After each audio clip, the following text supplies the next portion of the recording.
que tuvimos de química a principio de año en el pre, cuando hablamos de algunas mezclas, y vimos que había mezclas que eran heterogéneas, mezclas que eran homogéneas. Dentro de las mezclas homogéneas, en las que yo no puedo diferenciar quiénes son los componentes de esa mezcla, habíamos hablado de que definíamos mezcla homogénea o solución. Lo que vamos a ver ahora en esta unidad son las soluciones. ¿Qué son las soluciones? No es otra cosa que una sustancia que está disuelta en otra sustancia. Siempre va a haber dos protagonistas siempre en una solución, el soluto y el solvente o disolvente. Soluto es la sustancia que se va a disolver y el disolvente o solvente es aquel que tiene la propiedad o la sustancia que tiene la capacidad de disolver al soluto. Entonces, estos dos componentes, soluto y solvente, siempre van a estar presentes en una disolución. La disolución o solución propiamente dicho es, ¿no es cierto?, la mezcla del soluto y su solvente.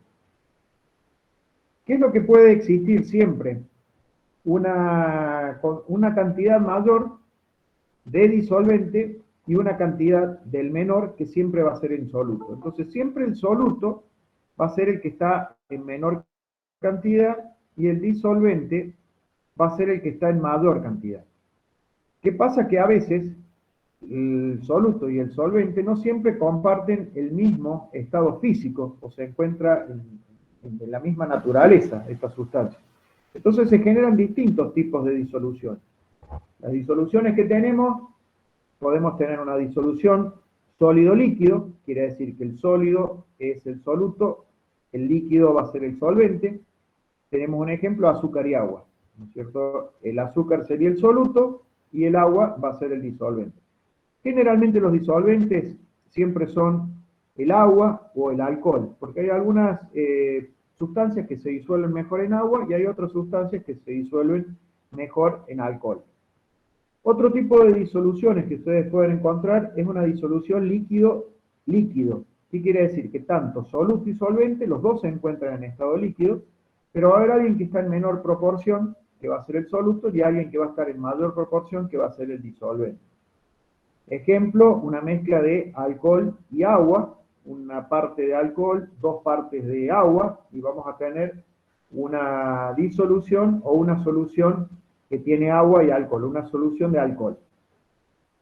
Otras veces ustedes van a encontrar una disolución que se da entre un líquido y un gas. Por ejemplo, que tenemos un gas, como es el oxígeno, que está disuelto en el agua. Como es el caso, el gas va a ocupar el lugar del soluto y el disolvente sería el líquido. Un ejemplo de ello es la soda. Ustedes saben que la soda está formada por agua, que sería el diluyente, a la cual le vamos a agregar el soluto, que sería ese gas que se va a disolver en el agua, que es el dióxido de carbono. Entonces esas burbujitas que ustedes ven dentro del gas, dentro de la soda, perdón, es el gas que corresponde al dióxido de carbono. Otras disoluciones que se dan y son frecuentes en la naturaleza es el aire. El aire es una mezcla de gases. Va a haber alguien que está en menor proporción, que es el oxígeno, y entonces podemos considerar que el aire es una disolución gas en gas, donde el oxígeno está disuelto en el nitrógeno. El nitrógeno, por ser el más abundante, es el que le va a dar la característica de ser el disolvente. ¿Qué pasa cuando, o hasta qué cantidad uno puede agregar de un soluto y que el mismo se siga disolviendo? Por ejemplo, ustedes cuando van a tomar un café, se sientan, piden un café, les traen los sobrecitos de azúcar. En un café chiquito le agregan un sobre de azúcar, lo remueven con una cucharita y se disuelve el azúcar. Pero ¿qué pasa si le ponen dos sobres de azúcar? El segundo sobrecito ya algo se va a disolver y van a ver que en el fondo del pocillo va a quedar el azúcar que no se disolvió. Y por más de que le agreguen una tercera, una cuarta, una quinta sobrecito de azúcar, ya existe una saturación de ese café que ustedes están tomando y no permite de que se pueda disolver más. ¿Qué es lo que se conoce, esa capacidad que tiene un soluto de disolverse en un solvente? Es algo que está afectado por muchos factores, de los cuales algunos de los más importantes son las cantidades, principalmente, de quién es el soluto y quién es el solvente. Hay algunas sustancias químicas que se disuelven mejor en agua y hay otras sustancias químicas que se disuelven mejor en otro tipo de solventes como es el alcohol. Por ejemplo, si yo tengo aceite, ustedes saben que el aceite y el agua no se mezclan, no puedo disolver aceite en el agua, pero sí puedo disolver el aceite en otro disolvente, como puede ser el alcohol. Y el alcohol sí tiene la capacidad de disolver a un líquido, a una grasa, a un aceite. Es entonces que depende la solubilidad siempre de la característica química que tengan estos compuestos, tanto el soluto como el solvente. Otra característica que es muy importante es la temperatura.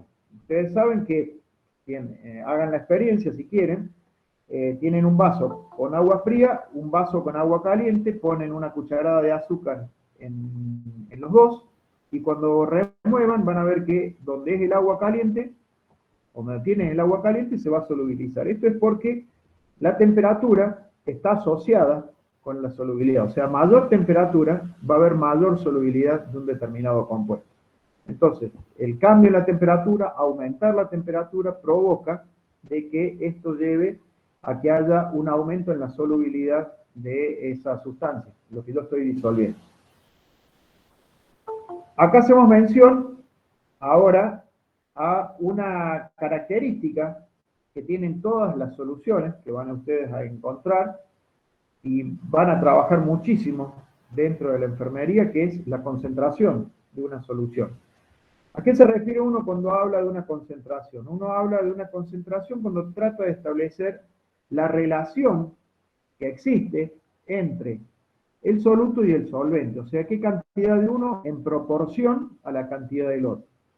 Entonces, cuando uno habla de una concentración, de una disolución, es lo mismo que pasa cuando uno se prepara un jugo para tomar. Uno abre el sobrecito de jugo del TAN para hacerse preparar la jarra de jugo y ve que si le pone medio litro, el jugo sale concentrado. Si le pone 1 litro, el jugo sale bien, sale rico, y si le agregan 2 litros, no tiene gusto a nada. Entonces, ¿qué es lo que van a encontrar ustedes ahí? 3 posibilidades que se puede dar en la concentración de una solución, que puede ser una disolución o una solución diluida, cuando la cantidad de soluto es muy baja.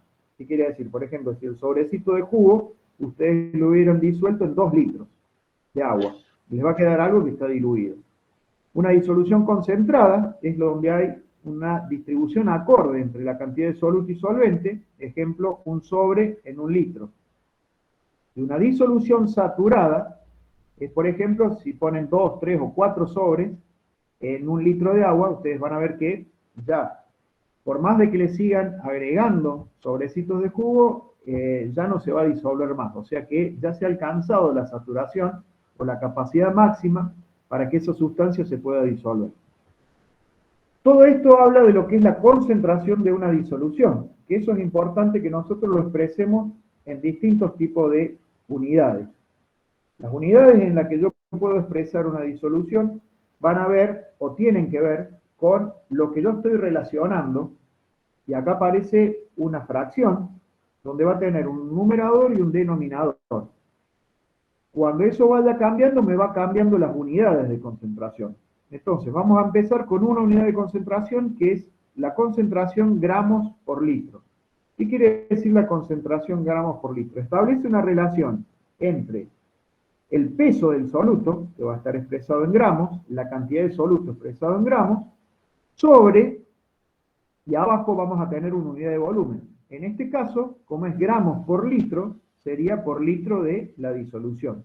Puede ser 1 litro de agua, puede ser 1 litro de alcohol, lo que ustedes estén utilizando como diluyente. Siempre es entonces por litro de disolución.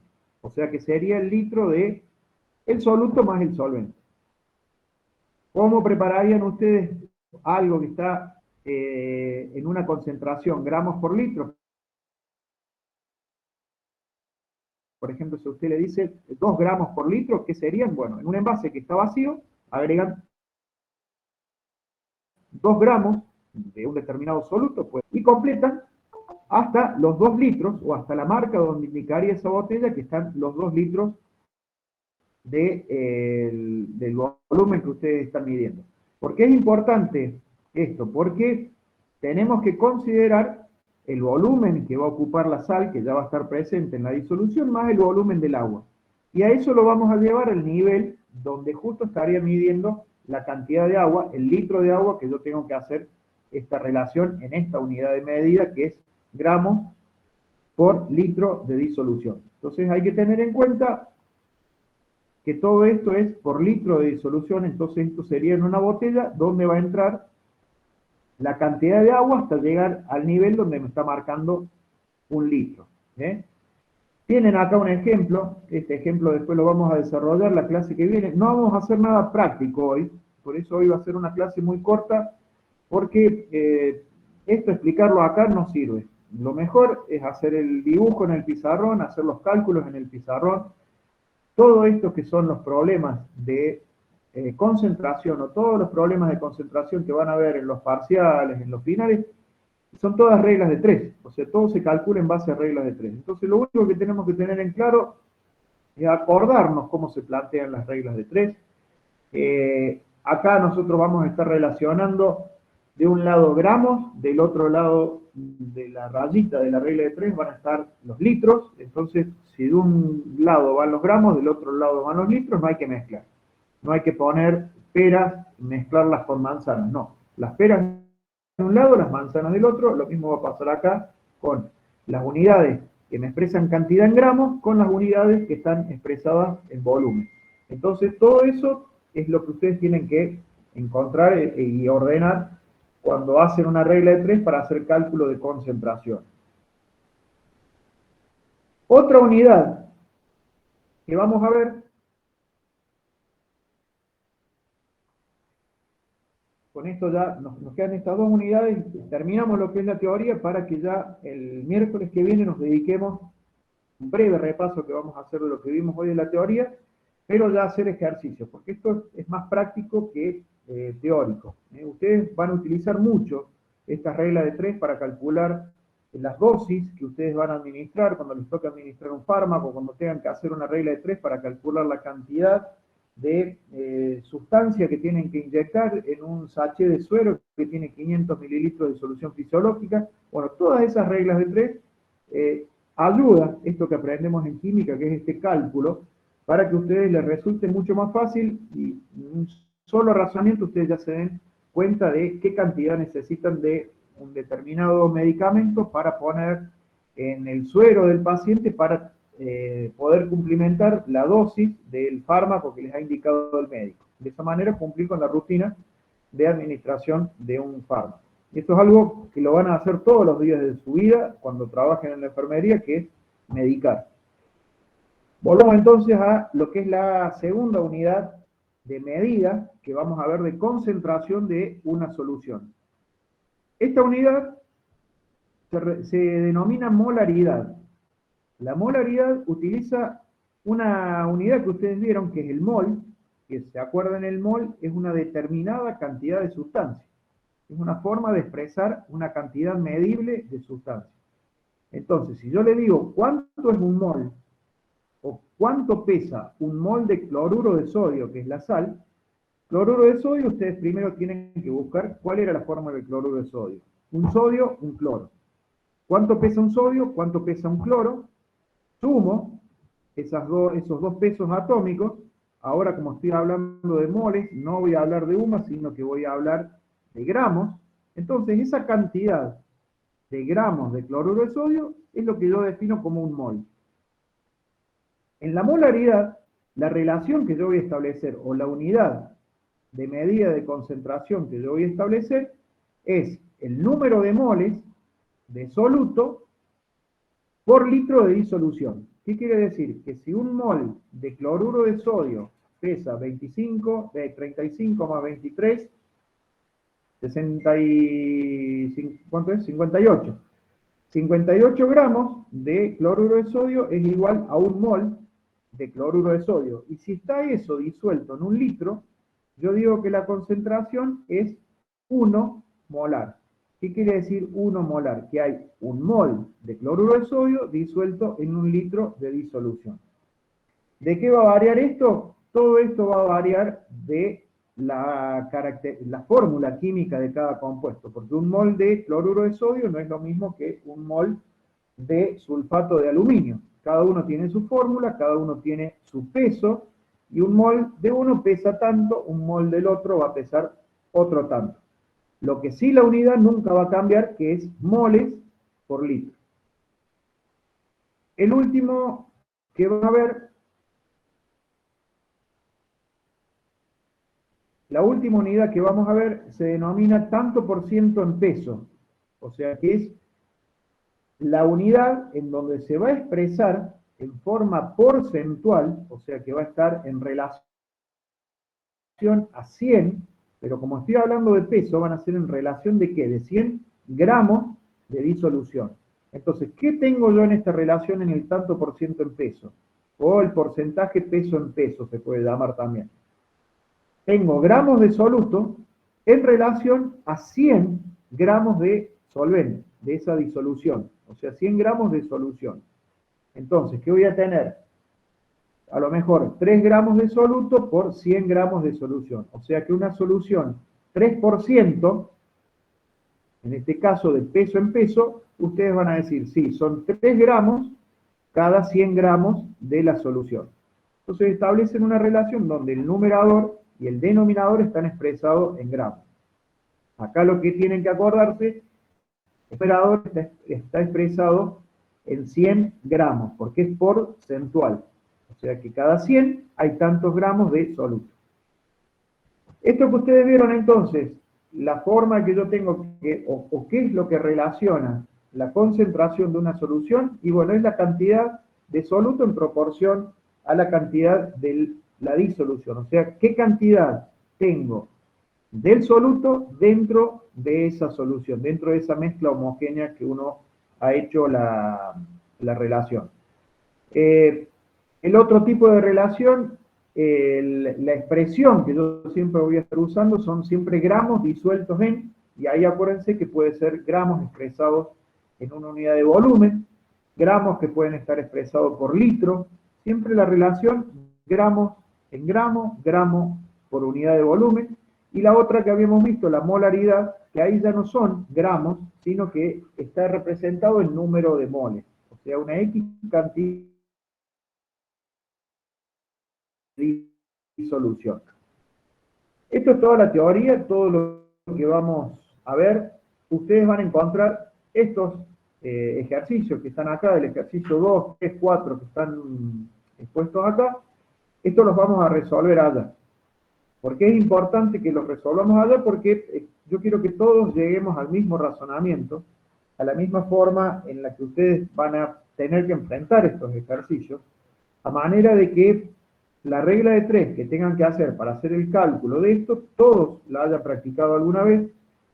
El día que encuentren esto en un parcial, todos sepan decir, ah, esto es regla de 3, de este lado van los gramos, de este lado va o sea, cuando lean la unidad de concentración, saben que los gramos van a la izquierda, a la derecha va el volumen, o al revés, el volumen lo pongo a la izquierda, a la derecha van a quedar los gramos, no tengo que mezclar nada, porque si mezclo, los resultados no van a dar.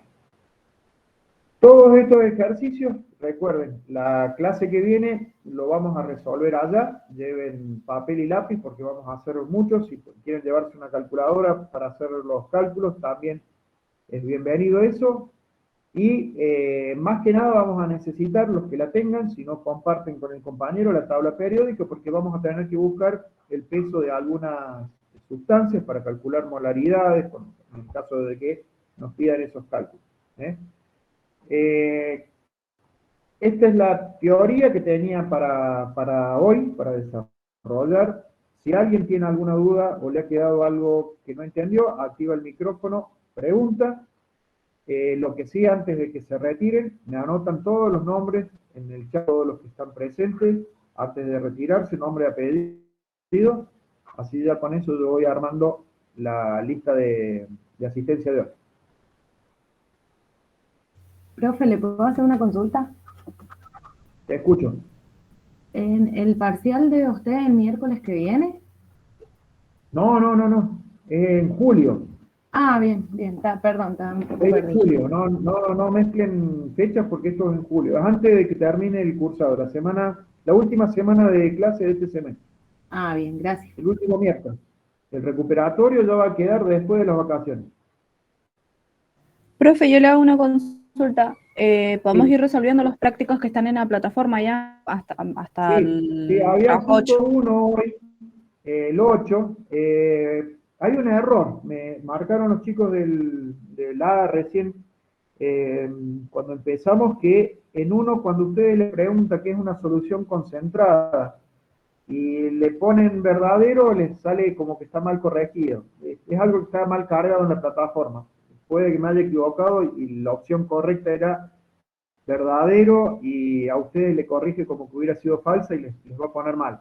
No se hagan problemas. Yo lo que necesito es que les quede claro qué es lo que es una solución concentrada para que no me confundan con lo que es una solución diluida ni tampoco lo que es una solución saturada.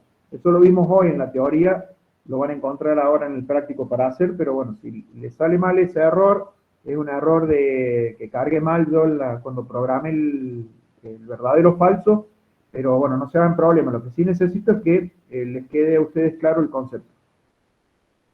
Profesor, ahí Bien, profe, muchísimas en gracias. uno de los prácticos, que no es el Sí, de hoy, que yo encontré un error que me decía que estaba mal, pero lo verifiqué después con el libro y estaba bien. Ahí lo marqué, después se lo muestro la semana que viene. sí, sí, puede que sea esto de lo que era la definición de una solución concentrada. Puede que sea ese. Pero Sí, si es otro, sí, no me recuerdo avisan ahora, así pero después ya lo cambio. bueno, después se lo muestro, profe. Gracias. Bueno, Profesor, no sé si a alguien le quedó alguna duda o algo, los escucho. profe, yo tenía una pregunta sobre el tema este. Sí, Usted no nos va a dar, o sea, la solubilidad no lo vamos a relacionar con la temperatura de grados Celsius, ¿no es cierto?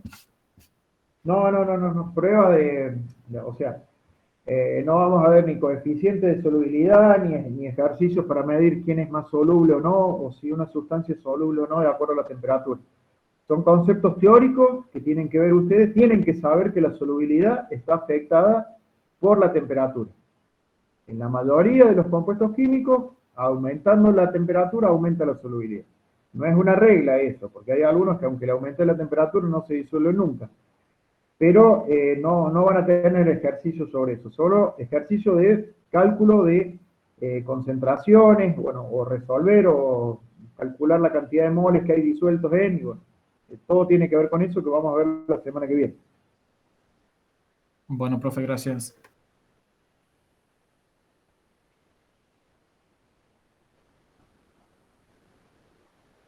Ya estaría, profe, porque me queda poca carga en el celu. No sé si puedo Sí. desconectarme.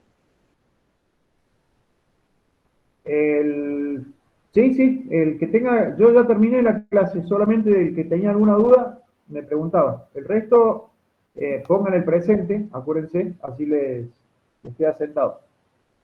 Chao, profe, gracias. Hasta Chao, luego, Chao, hasta luego. profe. la semana que viene.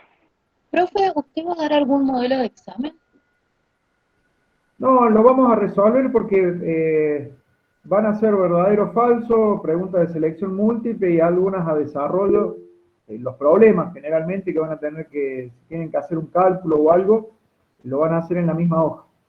Pero eso lo vamos a tratar de que cuando tengamos las clases prácticas presenciales, ahí hagamos una ejercitación, ustedes se saquen una duda como una consulta. Ah, bueno, gracias.